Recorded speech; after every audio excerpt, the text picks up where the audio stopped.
আর আছে 10 মিনিট। খুব জ্যাম ছিল রাস্তায়। সীতাকুণ্ডের পাহাড়গুলো দেখার পর দেশের বাইরে কি আর যাওয়ার দরকার আছে? Good morning everyone, welcome back to the channel, to our brand new blog. আজকে হচ্ছে চিটং আমার শেষ দিন।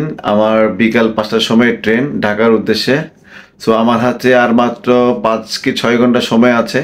আমি প্রিভিয়াস ব্লগে বলেছিলাম যে আমি চিটং এসেছি কিছু কাজে, কাজ শেষ then back to the Dhaka আমার গন্তব্যস্থানে।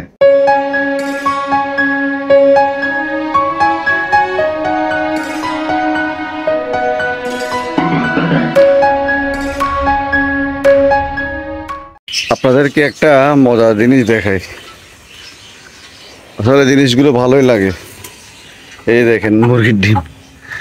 এই মুরগিটা ডিম পাড়ছে। এখানে একটা মুরগি আছে, এখানে ডিম পাড়ছে। এই যে ডিম ভালো, আসলে ভালোই লাগে। নিজের পালা জিনিস যদি ডিম দেয় আসলে ভালোই লাগে। ফাইনালি স্টেশনে পৌঁছে গেলাম। আর আছে 10 মিনিট। খুব জ্যাম ছিল রাস্তায়। তারপর আল্লাহ কেন পৌঁছে গেছি খুব দ্রুতভাবে। এটা আমার লাগেজ ব্যাগ, অনেক কিছু, তাই আর আলগাতে পারতেছি না, তাই একজনকে ঠিক করে ফেললাম। এখন যাচ্ছি হচ্ছে আমাদের train, Sonar Bangla express, direct train Dhaka to Chattogram to Dhaka. Whistle পড়ে গেছে, ফাইনালি চলে যাচ্ছি। আসলে বিদায়ের মুহূর্তটা কিন্তু খুবই কষ্টদায়ক। অল্প সময়ের জন্য চিটং আসি, কিন্তু আম্মুকে অনেক বেশি মিস করি।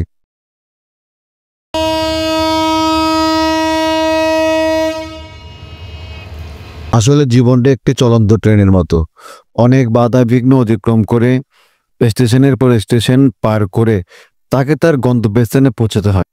ট্রেন যেমন তার জায়গাকে কখনো স্থায়ী করতে পারে না, ঠিক তেমনি আমাদের গন্তব্যস্থানও স্থায়ী নয়।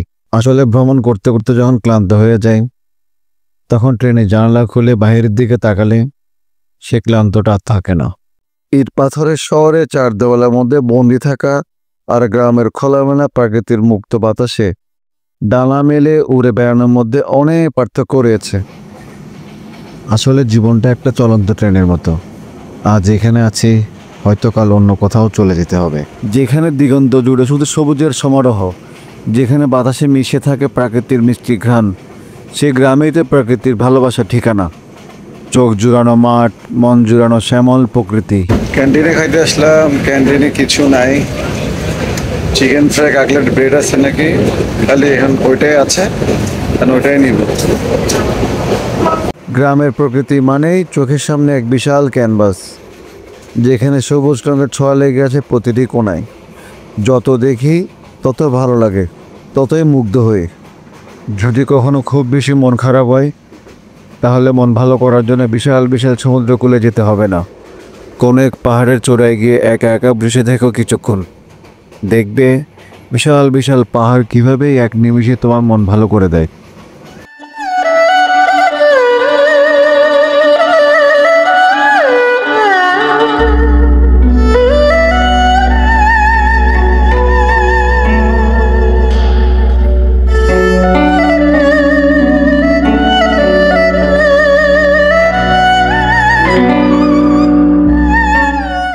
আসলে ট্রেনে যে খাবারটা প্রোভাইড করে এটা কোনো কালে আমার ভালো লাগেনি।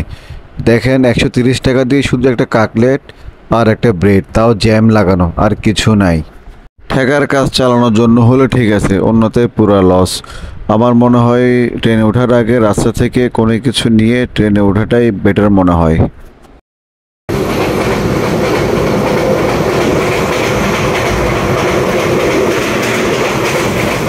আলো আঁধারের খেলা দেখতে দেখতে কবে যে সন্ধ্যা হয়ে গেল খেয়ালই করিনি। আমার পাশ দিয়ে এক কফিওয়ালা যাচ্ছিল, তো আমি ভাবলাম এখানে চা বিক্রি করে। আমি বললাম একটা চা দাও, ও বললো চা নেই। সো কী আর করবো, বাধ্য হয়ে কফি নিয়ে নিলাম।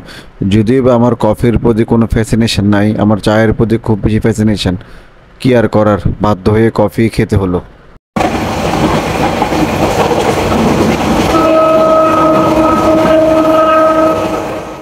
রাতের অন্ধকারের মাঝে জ্যোৎস্না ভরা চাঁদ যখন দেখা যায়, মনে হয় যেন চাঁদ তার কোসর যৌবন ভরা রূপ নিয়ে ফুটে উঠেছে। আর এই জ্যোৎস্না ভরা চাঁদকে ভালোবাসে না এমন কি আছে জগতে? আমার মনে হয় নেই।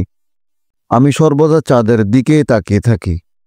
আর মহাবিশ্বের মধ্যে সবচেয়ে রোমান্টিক জায়গা হিসেবে চাঁদকে দেখি।